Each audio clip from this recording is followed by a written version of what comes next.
tonight. It is the Minnesota Timberwolves in the Smoothie King Center at 7 o'clock.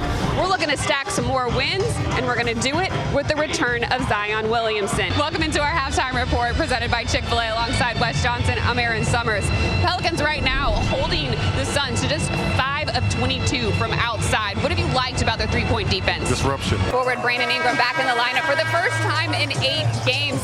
He has been out with a hip injury suffered in that October 29th game at the Kings. Quarterback Tyler Shuck bounced back from a little adversity in game 1, and it's something he's had to do his entire career.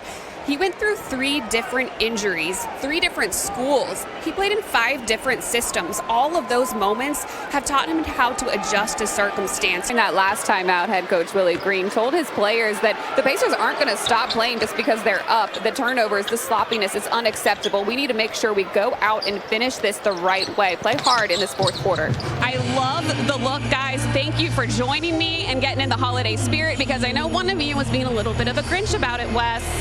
I don't know what you're talking about. I think this is all Wes's idea. Do not go by this Memphis Tiger record, because they are a lot better than it sounds. They have been in a ton of games this season. They present a big challenge with great guard play, and they can really pressure you. Looking at the line, you've talked so much about how it starts inside out. What do you need to see from the trenches? Yeah, it's all about play style. It's all about physicality, playing fast, beating the other man across from you, and so we got to play better up front. When offensive coordinator Tim Beck sat down with quarterback Diego Pavia at the beginning of the season, he challenged him on being a better leader, not only for the offensive side of the ball, but for the defense as well. He said you can't just be friends and hanging out with the quarterbacks, which he does do every Wednesday. He takes them out to dinner. You have to get in on the defensive side as well, and he does. He jumps in on the defensive line drills, and he even goes out with his offensive linemen. They have sleepovers, guys. So he is really all over the place trying to bring this team together. I have so many questions. I do too. Over the last 3 days, the emphasis for the Pelicans in practice and shoot-around this morning has centered around defense. And somebody that brings defense whenever they step on the court is Herb Jones. He made his return Monday. First time he's seen action since November 21st. He scored 17 points. Okay. But Wes, how does he help set that tone that the Pelicans want to play with on the defensive side? I think the first play and the first points of the game for him was a steal right here to a layup. The word that's been used a lot by Coach Moore has been building. We are building towards a successful team out here day in and day out. And it does start with making sure you have the fundamentals down and you're executing. Jose Alvarado said yesterday that he didn't think people understood how much he just loved basketball, how much he couldn't wait to get back out here and to compete. He hoped the energy that he brings to the court was contagious and he could help provide that spark for everybody else. Hoped it rubbed off on people so they can get out here and get a win today.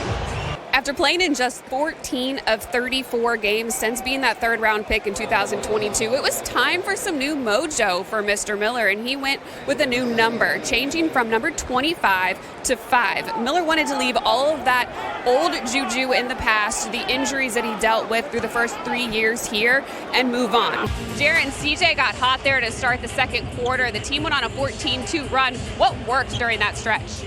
Well, we were finding them. You know, we have a saying, find Nemo. And that's when it got a hot shooter. We did a good job of finding Nemo. Coming into this game, especially playing the Detroit Pistons, you know you got to bring that physicality and play tough on the defensive end. How much credit goes to Micah Peavy? A lot. I think that's his calling card, is defense.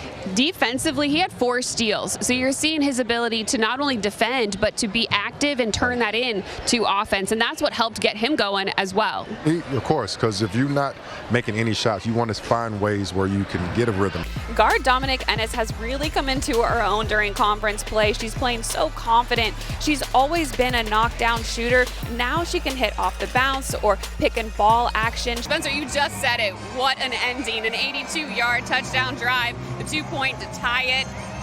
What got you guys going offensively on that drive? We just had to find something. It was a gotta-have-it moment. I got to get on you for a second because I've been seeing you in the locker room, interviewing players, trying to take my job. I am. What are you doing that for? Okay, so I'm doing it for Captain's Corner. Obviously, it's just to get to know players. We get to know guys' character and know what they're about. All right, John, thank you so much. Absolutely. As long as it's just for that and you are not coming for me, we'll allow it. I Absolutely. appreciate you. No doubt. This has been What's Brewing, presented by Community Coffee.